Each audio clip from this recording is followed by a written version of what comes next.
Haryana cross करते करते एक लेवल ऐसे टिका के लगा दिया किसान के ऊपर कि ये सारे खालिस्तानी हैं, ये आतंकवादी हैं, इनको अलगाववादी तत्व फंडिंग कर रहे हैं। लेकिन आज उत्तराखंड, उत्तर प्रदेश के किसान ने गाजीपुर बॉर्डर पे आके यहां बैठ के आज सिंघू बॉर्डर, टीकरी बॉर्डर का मुकाबला करके ये बता दिया कि ये खालिस्तान की मांग वाले नहीं है, ये अलगाववादी वामपंथी नहीं है, ये इस देश का अन्नदाता, चट्टान जैसी धरती को अपने हल से खोद के उसमें से अनाज पैदा करने वाला किसान है। हिंदुस्तान के हर कॉर्नर से आने वाला किसान है, देश के हर हिस्से से आने वाला किसान है। सबसे पहली आपने जंग ये जीत ली कि इस सरकार ने 7 साल लगाए आपको तोड़ने के लिए, धर्म, जात और अपने अपने मजहब के नाम पे आपको तोड़ने में 7 साल लगा दिए। आपने 2 महीने में सारे इकट्ठे करके हिंदुस्तान को एक जगह बिठा दिया। पहली जंग आपने जीत ली है।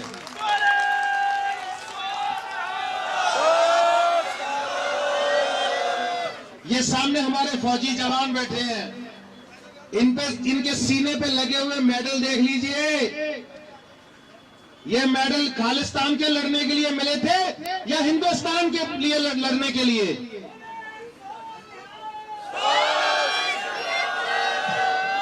मैं किसी की बात नहीं करता, मैं अपनी बात करता हूं। मैं भी इस किसान आंदोलन में सब परिवार अपने आप को शामिल करता हूं,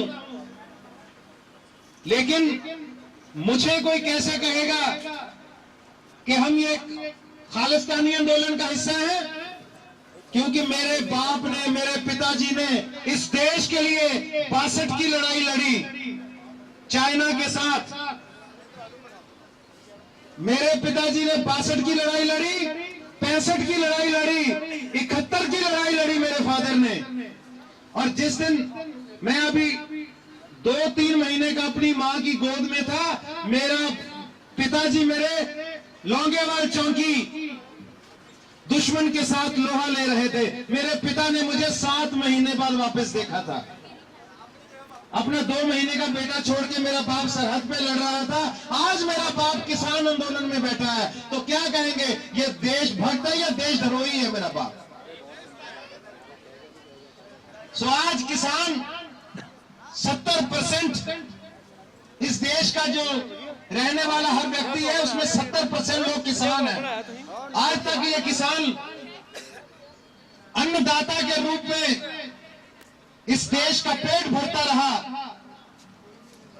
हर छोटी मोटी बात को इग्नोर किया कि चलो कोई बात नहीं, सहूलतें नहीं मिली, कोई बात नहीं।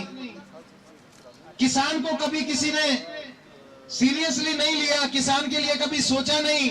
सिर्फ दिखाने वाली 10 योजनाएं, मैं इस सरकार की बात नहीं कर रहा हूं, हर सरकार की बात कर रहा हूं। मैं सिर्फ किसान को दिखाने के लिए योजनाएं लेके आए, लेकिन किसान खामोश रहा। जब आप किसानों के बच्चों के मुंह से निवाला छीन के अडानी अंबानी को देना चाहते हो, किसान अब खामोश नहीं रहेगा, किसान अब चुप नहीं रहेगा।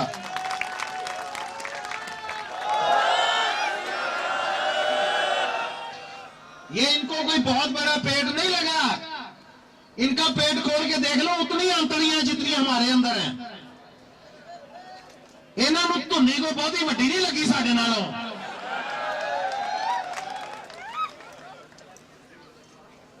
कहने का मतलब यह है कि ये लोग कितना खाएंगे यार?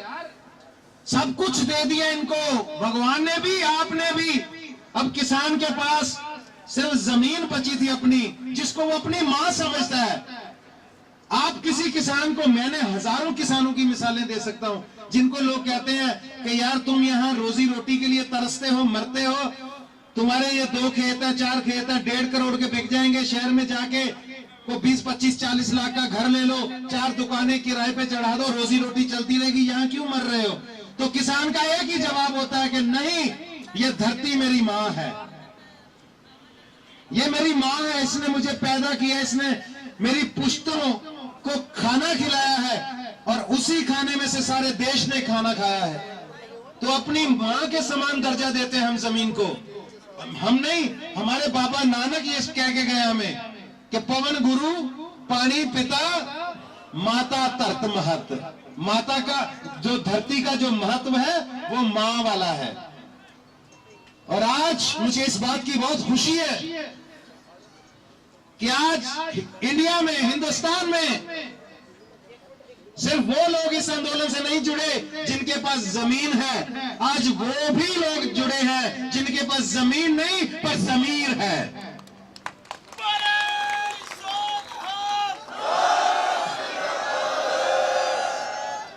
इन्हें लोगों की मत मारी गई है यार। 10 लोगों के लीड़े ला के भी इन्हों पवा दो और नंगे कर दो। लोग इन्होंने को अडानी में पवा दो सारे कपड़े, पता लगे कपड़े थले आके फिस गए। यार की चाहिए बंदे नूं?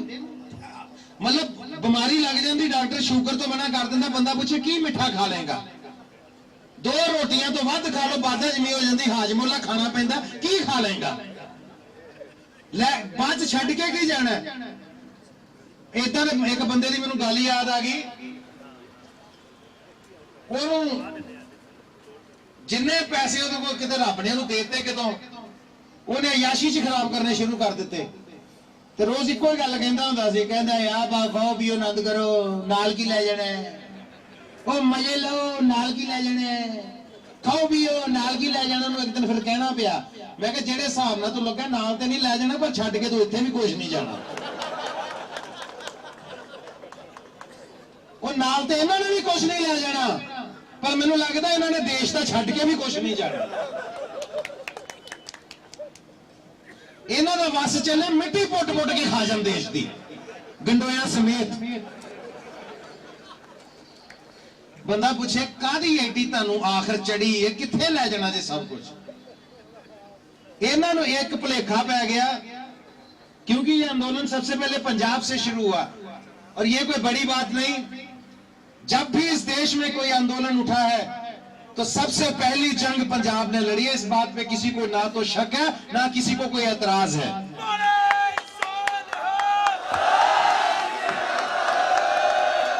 क्योंकि जब अंग्रेज भी पूरे हिंदुस्तान में हुकूमत कर रहे थे तो उधर महाराजा रणजीत सिंह का राज था।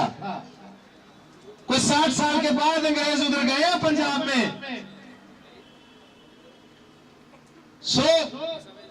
ये आंदोलन वहीं से ही उठते हैं। पंजाब आगे लगा, उसके बाद हरियाणा ने आके जप्फी डाल ली, जादू की जप्फी, जिन्होंने पंजाबी च कहते गल बकड़ी पीडी पीचमी। कहता भरा साडा वड्डा पंजाब, कोई पंजाब वाल वेखे तो सही, मैली अख ना पहलों असीं खड़े आ। पंजाब आया, इधर राजस्थान तुर पिया, यूपी बिहार च इन्हां दी हुकूमतां ने इन्हां ने रोक लिया कि तुहानूं नहीं जान देना, गाजीपुर बॉर्डर तक नहीं पहुंचन देना। वो तुहानूं सारियां नूं सलूट है, पता नहीं किहड़ियां विरलां विथां चों निकल के किहड़े तुसीं बैरीकेड तोड़ के पहुंच गए हो। तुहाडे सारियां लई खुल के तालियां एक बारी।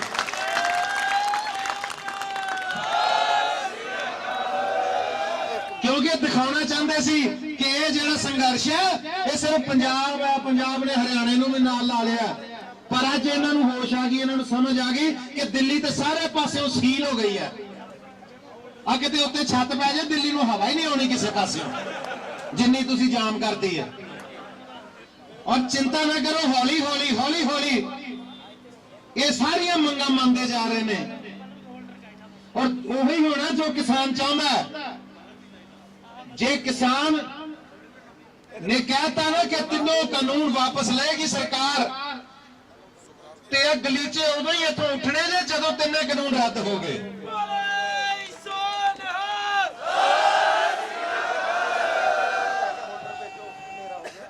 क्योंकि दोस्तों मजाक नहीं है, अज 40 तो ऊपर लोग अपनी जाना दे बैठे ने इस संघर्ष दे विच। 40 तो 50 दे विच गिनती है। कोई इत्थे प्राण त्याग गए, कोई आउंदे धुंध च गड्डी वज गई, कोई वापस जांदे एक्सीडेंट हो गया, कोई ट्राली तो डिग पिया नौजवान 17 साल का गढ़ शंकर तो, ਇਹ ਕੋਈ ਮਜ਼ਾਕ ਨਹੀਂ ਹੈ। 50 ਜਾਨਾਂ ਇਸ ਸੰਘਰਸ਼ ਦੇ ਵਿੱਚ ਆਲਰੇਡੀ ਜਾ ਚੁੱਕੀਆਂ ਔਰ ਅੱਜ ਵੀ ਸਾਡੇ ਬਾਬੇ ਪੱਟਾਂ ਦੇ ਥਾਪੀ ਮਾਰ ਕੇ ਕਹਿੰਦੇ ਆ ਖੜਿਆਂ ਜਿੰਨੇ ਚਲਾਉਣੀ ਗੋਲੀ ਪਹਿਲਾਂ ਸਾਡੇ ਤੇ ਚਲਾਓ।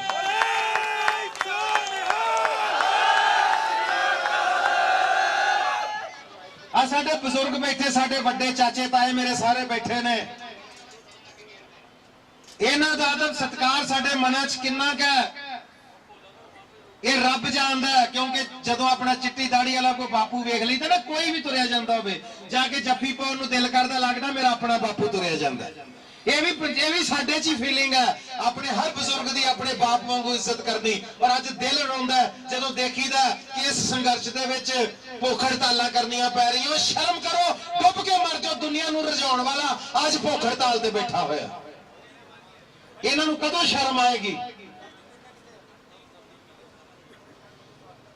क्योंकि कुदरत ने, परमात्मा ने खेती ਨੂੰ ਸਭ ਤੋਂ ਵੱਡਾ ਦਰਜਾ ਦਿੱਤਾ ਸੀ। ਮੇਰੇ ਬਾਬੇ ਨਾਨਕ ਨੇ ਕਿਹਾ ਸੀ, ਉੱਤਮ ਖੇਤੀ ਮੱਧਮ ਵਪਾਰ ਨਖਿੱਧ ਚਾਕਰੀ ਭੀਖ ਗਵਾਰ।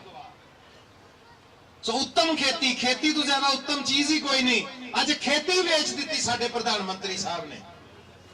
ਪਰ ਪੰਜਾਬੀ ਜੀ ਕਹਿੰਦੇ ਆ ਖੇਤੀ ਖਸਮਾਂ ਸੇਤੀ। ਜਦ ਤੱਕ ਖੇਤੀ ਦੇ ਖਸਮ ਬੈਠੇ ਨੇ ਉਦੋਂ ਤੱਕ ਖੇਤੀ ਨੂੰ ਹੱਥ ਕੋਈ ਨਹੀਂ ਪਾ ਸਕਦਾ। ਇਹ ਗੱਲ ਯਾਦ ਰੱਖਿਓ।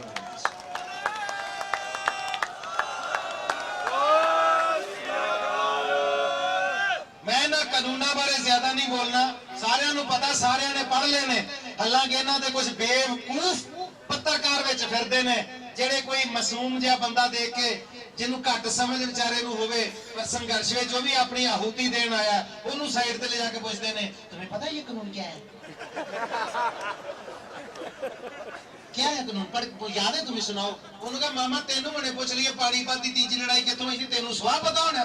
तेनू जे दस भी देगा मैं पूछांगा पानीपत की लड़ाई च किन्ने बंदे मरे सी। चल जे तू भी दस देगा, उस तो बाद मैं तेनू पूछांगा कल्ले कल्ले का नाम पता दस, तेरे प्यो को नहीं दसिया जाना। यार डिटेल है, फौजी ने सारे। सर आप आर्मी में रहे हैं, आर्मी का बंदा कभी अपने कमांडर को पूछ सकता है सर पहले बताओ लड़ाई किस बात पे, तब लड़ूंगा? उसको तो जो बोल दिया कमांडर ने, उसने बोल दिया, उसने धावा बोलना है बस। ये फौजी हैं, इनके कमांडर बैठे हैं, इनके सीनियर्स बैठे हैं, उनसे आगे पूछो कानून के बारे में क्या पूछना है।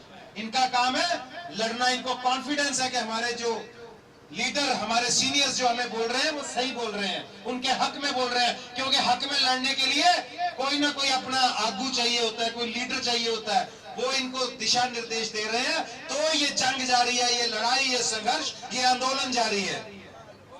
तो इनसे तो बात ही नहीं करनी। जो निकम्मे पत्रकार आके आपसे बातें करते हैं ना, अच्छा कोई बात करता है, सलीके से, तमीज से बात करता है, आपसे हमदर्दी रखता है, जरूर बात करो उससे।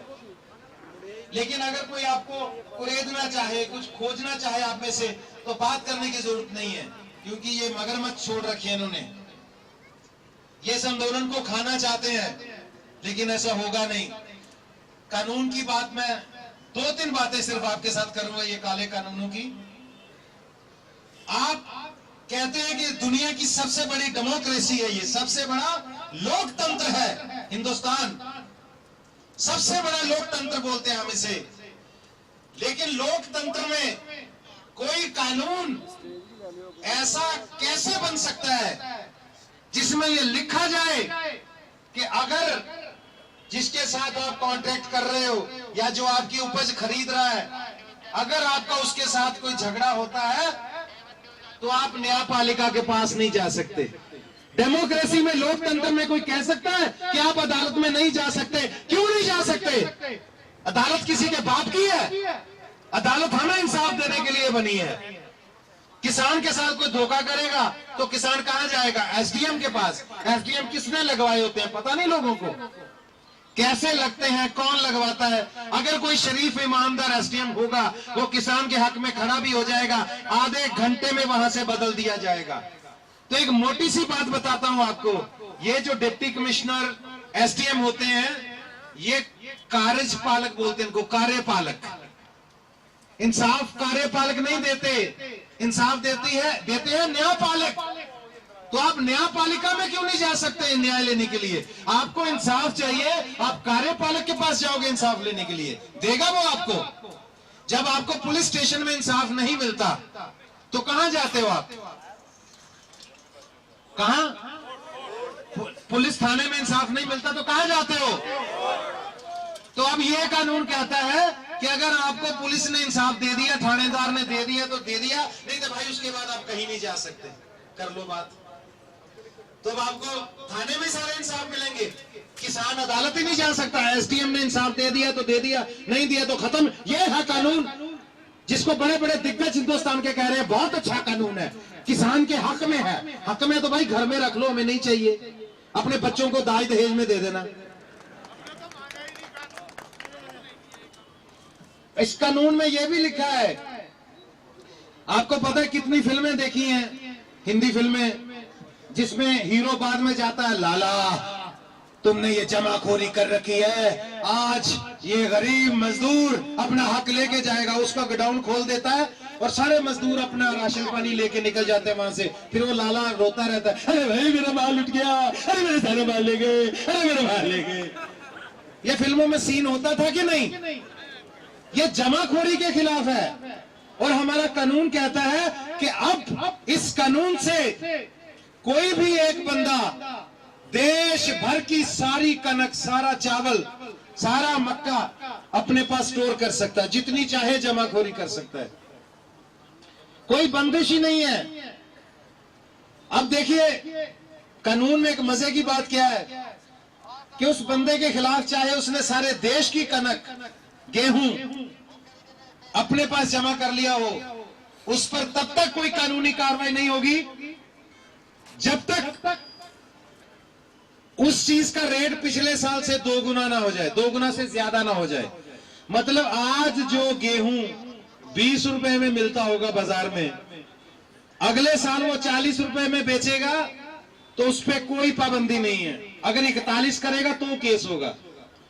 तो फिर भी लोग कहेंगे चलो कोई बात नहीं, डबल होगी महंगाई, ताकि हो गया, फिर की हो गया, हो गया अगले साल जदों ने 40 का 80 कर देना, उन्हें कहना पिछले साल नालों तो डबल ही हुई, ज्यादा तो नहीं हुई। ते भाजी तीजे साल बाबा करनी है, तुसी इट्टा रोड़े पत्थर खान लग पे उबाल उबाल के, ते भाई कणक तो नहीं लै सकते, 160 रुपए किलो हो गई है। ये कहता कानून तुहाडा। और वो बंदा सारी कणक अंदर रख के देखेगा कि हिंदुस्तान नूं छड्डो, मेरी फॉरन च कित्थे महंगी विकदी पई है, वो भर भर के जहाज समुद्री उधर नूं भेजेगा, तुहानू नहीं देगा। उन्हें देखना महंगी कित्थे विकदी है, ओहदा दिमाग खराब है, उन्हें इत्थे लैके तुहाडे बाजारां च वेचनी है। उस तो बाद तुसी कणक बाहरों मंगायो या फिर अपने बच्चों नूं घाह उबाल उबाल के खवान लग पियो। यही चाहते ने कि आप घास खाओ, पौधे पत्ते खाओ। आप देखिए कहां तक जाएगी ये बात। और ये इतने शातिर लोग हैं, इतने चालाक लोग हैं। ये अभी ऑर्डिनेंस तो अभी आया ना 6 महीने पहले, तो कई साल हो गए इनको जमीनें खरीदे हुए, 150 एकड़, उसमें कितने साइलोस बना के रख लिए। रेलवे ट्रैक पहले चले गए, पता था कि कल को ये नाटक होने वाला है, हम ये ऑर्डिनेंस लेके आने वाले हैं, इसको कानून बनाने वाले हैं, सबको पता था। तो ये सारा कुछ हुआ है क्योंकि ये ऐसे एक झटके में नहीं हुआ। इनको पता था कोरोना काल है, लोग घर से निकल नहीं सकते, एकदम से ये ऑर्डिनेंस लाके जबरदस्ती उसको पास पुस करवा के इसको लॉ बनवा लिया। और जो इनका लॉ है ना, ये कहते हैं लॉ, किसान कहता है आ लॉ, किसान होनी चाहिए। यार ये कोई जबरदस्ती है। मैं सिंगू बॉर्डर पे भी एक दिन यही बात कर रहा था कि मीडिया वाले भी, खैर अब तो मीडिया वाले काफी सुधर गए, इनमें से कुछ सुधर गए हैं। कई लोगों के अंदर की इंसानियत जागने लगी है, पता नहीं अंदर से कोई चीज रात को उनको कटोचती होगी, अंदरों कोई चूंडियां वड़दा होना, शर्म कर, क्यों इहदे लई बोली जाना, थोड़ी जी ओ या कर ले, थोड़ा जा किते इंसाफ की गल भी कर ले। अब ये बोलने लगे कहीं कहीं, क्योंकि सच्चाई तो सबको पता है। आज ये अपने घर गदेलों में बैठे होंगे, ऊपर से रजाइयां लेके टीवी देख रहे होंगे, कौन क्या बोल रहा है। उनको ये भी तो पता है ना, ये माइनस अभी होने वाला है 2-4 दिन में। आप 0 डिग्री पे, 2 डिग्री पे, 1 डिग्री पे तो आप बैठे हो ना, वो कहीं ना कहीं किसी के अंदर का जमीर जागता है, उनको पता चलता है कि लोग कहां बैठे हैं। तो इन लोगों को लगता था कि ये लोग कभी, इनको तो समझ नहीं आएगी बात। तो मैं सर छोटी सी बात इनको कह रहा था, जो मीडिया आगे हमें भी पूछते से, कई बार पूछते थे ये कि जी मोदी साहब तो कह रहे हैं कि ये कानून बहुत अच्छे हैं, आपके लिए बनाए गए, किसानों के लिए। तो मैंने कहा सर ये वो बात है जैसे आप किसी को कहें कि भाई तुम ऐसा करो, अपनी कार मुझे दे दो, मैं तुम्हें बुलडोजर लाके देता हूं, बुलडोजर ले जाओ। वो कहेगा भाई मैंने बुलडोजर क्या करना, अरे बड़ा ऊंचा होता है ये। कहता लेकिन सर मैं तो बाल बच्चेदार बंदा, मैं बुलडोजर, अरे भाई इसका एक्सीडेंट भी नहीं होता। वो कहता यार मैंने अपनी फैमिली को लेके शादी में जाना था, बुलडोजर पे जाऊंगा। वो नहीं नहीं